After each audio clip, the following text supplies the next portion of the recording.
En esta primer clase de ejercicios de la unidad temática 3 vamos a ver la resolución de los ejercicios 3, 4, 5 y 9 del repartido. El ejercicio número 3 dice: un mol de gas ideal sufre una expansión en una sola etapa contra una presión externa constante desde T sub 1 B sub 1 a T P sub 2 B sub 2. La parte A nos pregunta cuál es la máxima masa M que puede ser elevada a una altura h como resultado de esta expansión. Si el gas vuelve a su estado inicial, T sub 1 B sub 1, mediante una compresión en una sola etapa, ¿cuál es la mínima masa M' que puede caer de una altura h para restaurar el estado inicial del sistema?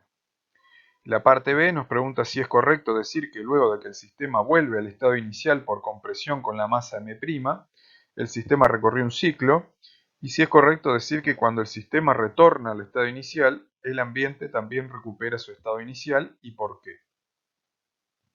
Vamos a empezar entonces con la primera parte que nos pregunta cuál es la máxima masa M que puede ser elevada a una altura h como resultado de esta expansión. En la primera parte entonces podemos realizar el siguiente dibujo en donde tenemos el gas contenido en un recipiente con un pistón que inicialmente lo tenemos sujeto mediante topes y una masa M que está apoyada sobre ese pistón. Y lo que nos pide es la máxima masa M que puede ser elevada a una altura h como resultado de esa expansión del gas. Si recordamos lo que veíamos en el segundo video de la unidad 3, podemos partir de las condiciones iniciales del gas P sub 1, B sub 1 y las condiciones finales del gas P sub 2, B sub 2. Esa expansión la podía provocar con cualquier presión que fuera menor a la presión inicial, por lo que cualquier presión entre 0 y la presión final del gas, el gas se expandiría. Como en el caso del ejercicio lo que me pide es la máxima masa, la máxima corresponde a las condiciones finales del gas. Entonces la presión que ejerce la masa M es directamente P sub 2, por lo que no es necesario sujetar el pistón mediante topes. Inicialmente yo lo tenía sujeto. Si yo quiero que la presión que ejerza M sea menor que la presión final del gas, lo que hago es sujetar el pistón a la presión que yo quiera llegar. En este caso, como me pide la máxima masa M, lo que voy a hacer es alcanzar el equilibrio mecánico. La presión final del gas va a ser la presión que ejerce esa masa M. La expresión general de trabajo es menos la integral de P opuesta diferencial volumen, y en este caso, como la presión opuesta es constante, porque es la que ejerce la masa M, puedo retirarla hacia fuera de la integral y me quedaría menos P opuesta por la integral de dB, y cuando resuelvo la integral me queda esa expresión que ya habíamos visto en el video número 2, que es menos la presión opuesta por la variación de volumen del gas. Sustituyendo la presión opuesta, entonces dijimos que es la presión final del gas P sub 2 por la diferencia de los volúmenes B sub 2 menos B sub 1. Y recordando la definición del trabajo para elevar una pesa, va a ser igual a la masa por la gravedad por la altura. Recordando la convención del trabajo, aparecía este signo de menos acá. Despejando la masa, entonces me quedaría P sub 2 por B2 menos B1 sobre G por H, que esto lo puedo dejar expresado en función de las presiones, aunque no es estrictamente necesario para la resolución del ejercicio, y sustituyendo entonces el volumen por la ecuación del gas ideal, me quedaría nRT sobre G por H multiplicado por 1 sobre 1 menos P sub 2 sobre P sub 1. Acá lo que uno tiene que verificar para llegar o bien a esta expresión o se puede haber quedado en esto directamente para definir la masa es que esa masa sea positiva. Entonces la presión es un valor positivo, B2 menos B1 es positivo porque B2 es más grande que B1, G es positivo, H es positivo, todo esto va a ser entonces positivo. Ahora nos pide cuál es la mínima masa M' que puede caer de una altura h para restaurar el estado inicial del sistema. Ahora estamos en esta situación en donde voy a colocar una masa M' para comprimir el gas y llevarlo a las condiciones iniciales que eran P1, B1. Viéndolo en el diagrama presión-volumen, ahora estamos parados acá en P2, B2 y necesitamos llevar el gas hasta P1, B1. Cualquier presión que ejerza la masa M' mayor a P2 va a provocar que el gas se comprima. Ahora yo necesito que la presión del gas sea P1, por lo que esa presión que ejerce la masa M' tiene que ser por lo menos igual a P1. Puede ser mayor a P1, en ese caso cuando llegue a esa presión voy a tener que sujetar el pistón mediante topes para que no siga bajando. Pero como el ejercicio me pide la mínima masa M', esa mínima masa M' va a corresponder al equilibrio mecánico, por lo que la presión que va a ejercer la masa M' va a ser directamente P1. El trabajo entonces, para un proceso a presión opuesta constante, va a ser menos P1 por la diferencia de volúmenes, volumen final menos volumen inicial, y la expresión para, en este caso, bajar una pesa, M' por G por H. Sustituyendo, llegamos entonces al valor de M', que es menos P1 por la diferencia de volúmenes sobre G por H, y con este signo de menos adelante. Si lo quiero dejar expresado, por ejemplo, solo en presiones, o sea, solo en una magnitud, puedo utilizar la ecuación de gas ideal, como veíamos en la parte anterior, para sustituir el volumen por nRT sobre P. Acá también podemos verificar que esa masa tiene que ser positiva, o sea, G y H son positivos, la presión es positivo, B1 menos B2 es negativo, con este signo de menos queda que la masa M' es positiva. Ahora nos pregunta, luego de que colocamos esa masa M', el sistema vuelve al estado inicial. Entonces, ¿podemos decir que el sistema recorre un ciclo? ¿Y podemos decir que el ambiente recorre un ciclo también? Para el sistema, en este caso el sistema considerado como el gas, es correcto decir que recorre un ciclo porque partimos de las condiciones T1, P1, B1 y volvemos a esas mismas condiciones. Así que nuestro sistema efectivamente recorre un ciclo. Ahora vamos a ver qué pasa con el ambiente. Para eso, lo que vamos a hacer es sumar los dos trabajos. Para que el ambiente recorra un ciclo, el trabajo me debería dar 0. En este caso llego a esta expresión. Recordando lo que habíamos obtenido en la parte A, la masa M y la masa M' vemos que no son iguales. Y en este caso, P1 es mayor que P2. Por lo que la masa M' es mayor a la masa M. Por lo que el ambiente en este caso no recupera el estado inicial. Hay una pesa que se encuentra al final a menor altura. Esto puede observarse en el dibujo que hicimos para la parte A. Colocamos una masa sobre el pistón, lo elevamos a una altura h y después colocamos una masa M'. Si nosotros imaginamos que esa masa M' es la masa M que ya teníamos sobre el pistón más otra masa que le llamamos A, quiere decir que el ambiente, que en este caso el ambiente es considerado como la masa M, y todo el recipiente sería la frontera de nuestro sistema, esta masa A, al final de esa etapa, está a una menor altura. Inicialmente estaba a esa altura H y luego bajó hacia el estado inicial del gas.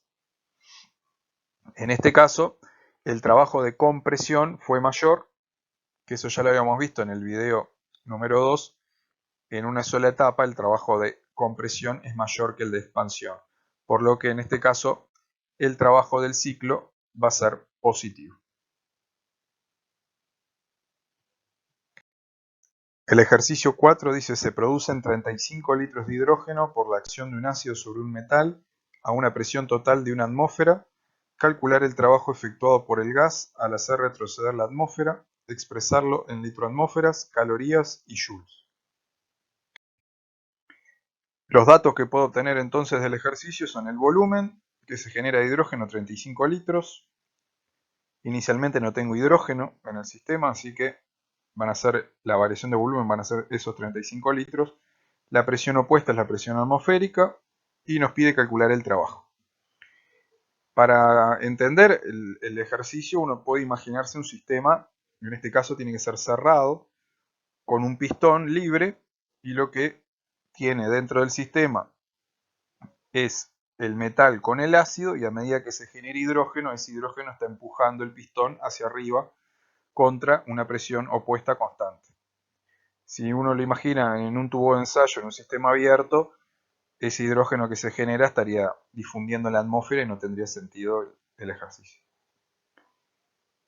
Planteamos la definición de trabajo para un proceso contra una presión opuesta constante, en este caso la atmosférica, y directamente calculamos el trabajo menos 1 por 35 litros nos da menos 35 litro-atmósferas, trabajo de expansión, por lo tanto es negativo. También nos pide expresarlo en calorías y en joule. Para eso, o bien ustedes ya tienen calculado cuáles son los factores de conversión entre esas tres unidades de energía, o si recuerdan los valores de R, de la constante de los gases, lo que hacen es multiplicar por el R en las unidades a las cuales quieren llegar y dividen entre el valor de R en las unidades que tienen la magnitud. En este caso, si lo quiero expresar en calorías, multiplico por el R en calorías y divido entre el R en litro-atmósfera, que es el dato que tengo. Y eso me da menos 848 calorías.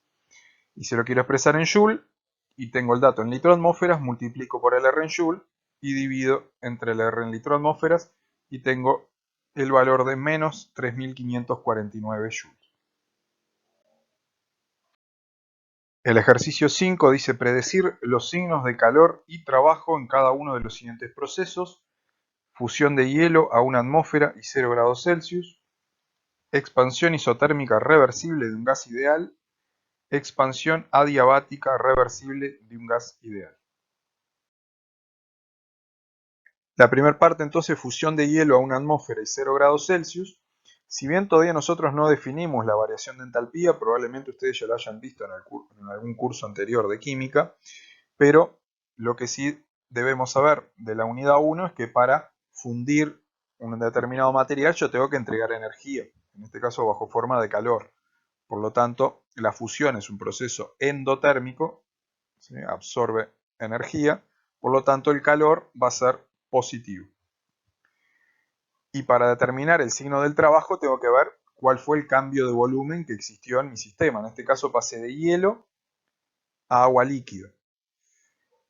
Podemos o bien analizarlo por la densidad, sabiendo que la densidad del hielo es menor que la densidad del agua, por eso los hielos flotan en agua, por lo tanto el volumen total disminuye, o analizarlo por el volumen que ocuparía la misma cantidad de hielo y de agua. El volumen que ocupa el hielo es mayor que el que ocupa la misma cantidad de agua, por eso si ustedes ponen agua líquida en el freezer, en una botella, cuando congela puede reventar la botella, porque cuando congela el hielo ocupa un mayor volumen. Así que lo que hay durante la fusión es una contracción de volumen y por lo tanto el trabajo es positivo. En la parte B nos pide predecir los signos del calor y del trabajo para una expansión isotérmica reversible de un gas ideal. Lo primero que hay que dejar claro es que el concepto de isotérmico reversible es redundante, porque al hablar de proceso isotérmico ya me están diciendo que es un proceso monotermo, es decir, temperatura externa constante y a la vez reversible, o sea que la temperatura externa y la interna son iguales. Aplicando el primer principio, si la temperatura es constante, quiere decir que la temperatura inicial es igual a la final y por lo tanto la variación de energía interna es cero, por lo que los signos del calor y del trabajo son opuestos. Como se trata de una expansión, quiere decir que el volumen de mi sistema está aumentando, hay un trabajo de expansión y por lo tanto el signo del trabajo es negativo. Y si el signo del trabajo es negativo, el signo del calor es positivo. En la parte C nos pide predecir el signo del calor y del trabajo para una expansión adiabática reversible de un gas ideal. Un proceso adiabático es aquel en el cual no intercambia calor con el ambiente. O sea, el proceso adiabático es el que ocurre dentro de un recipiente aislado térmicamente, como definimos en el primer video de la unidad 3.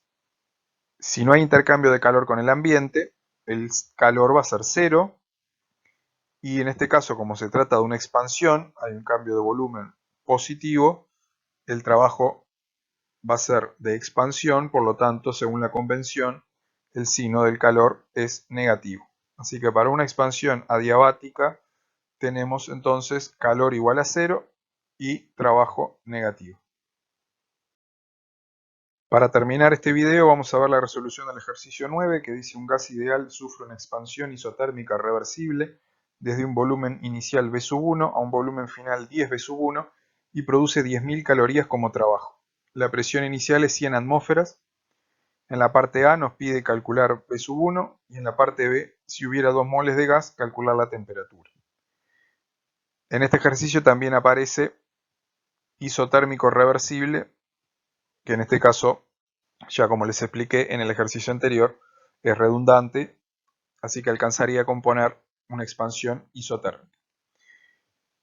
Ese proceso, esa expansión del gas, lo podemos ver en un diagrama presión-volumen. Inicialmente estamos a un volumen V1 y una presión inicial de 100, y mediante un proceso isotérmico, o sea, vamos sobre la isoterma, llegamos a un volumen 10 veces el volumen inicial y a una presión que no conocemos. Y nos pide calcular el volumen V1.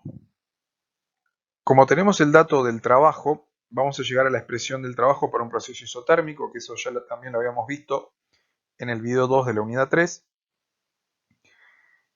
Partimos de la presión general de trabajo. Si el proceso es reversible, en todo momento la presión opuesta y la presión del gas son iguales, así que puedo sustituir la presión opuesta por la presión del gas en la expresión de trabajo.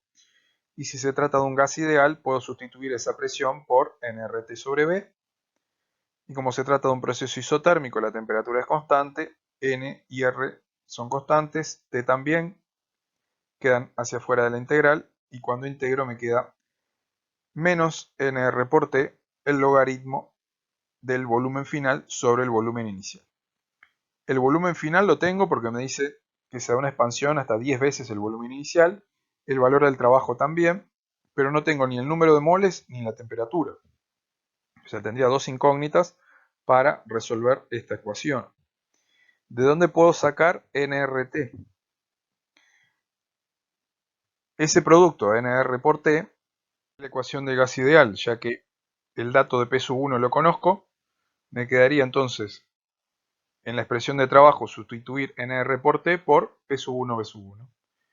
Y llego a esta expresión con el valor del trabajo, que es dato del ejercicio. Me dice que produce 10.000 calorías, así que como es una expansión va a ir con el signo de menos. Este V1 del volumen final, que dijimos que era 10 V1, se va a cancelar con el V1 del denominador, me va a quedar logaritmo de 10. P1 es dato, la única incógnita de esta expresión es el volumen inicial V1. Lo que tengo que tener en cuenta es que este trabajo está en calorías y este producto va a estar en litro-atmósferas. O sea que voy a tener que convertir este trabajo en calorías al trabajo en litro-atmósferas. Así que despejo entonces el volumen V1 y estas 10.000 calorías multiplico por el R en litro-atmósferas, 0,082, y divido entre el R en calorías, 1,987, llego al valor del volumen inicial que me da 1,79 litros. En la parte B me dice si tengo 2 moles de gas que calcule la temperatura. Ahí tengo dos posibilidades: o bien utilizo ya la expresión de trabajo, en donde sustituyo N por 2 y despejo la temperatura, me da 1093 Kelvin, o también puedo ir a la ecuación del gas ideal, donde tengo la presión inicial, que es 100 atmósferas, el volumen inicial, que ya lo calculé, 1,79 litros, 2 moles, 0,082 y despejo la temperatura. Las dos opciones son válidas para poder despejar ese valor de temperatura.